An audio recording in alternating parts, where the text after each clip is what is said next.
استناد الحزب إلى المرجعية الإسلامية هذا خيار التأسيس لا تراجع عنه.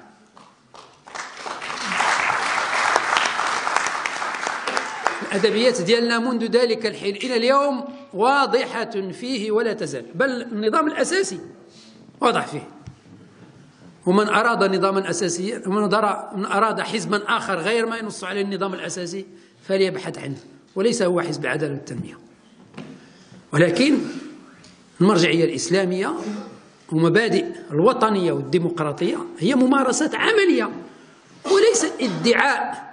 خصنا احنا كلنا نكونوا حريصين على التشبث بهذه المبادئ وعلى أن نعطي المثال والقدوة في هذه المبادئ، وخصنا باش نتساهلوش فيها. من أراد أن يتصدر العمل العام ويكون منتخب ومسؤول فهذا عليه التزامات أكثر في الحرص على أن يمثل مبادئ الحزب تمثيلا جيدا إلى قد في أعلى مستوى مزيان، ولكن كاين واحد حد أدنى ما خصوش ينزل عليه.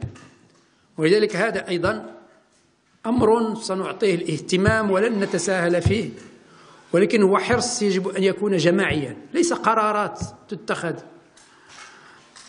ولكن هو جو جماعي نحرص عليه جميعا عن طريق التنبيه المشترك، عن طريق النصيحة المشتركة، عن طريق التصويب المشترك.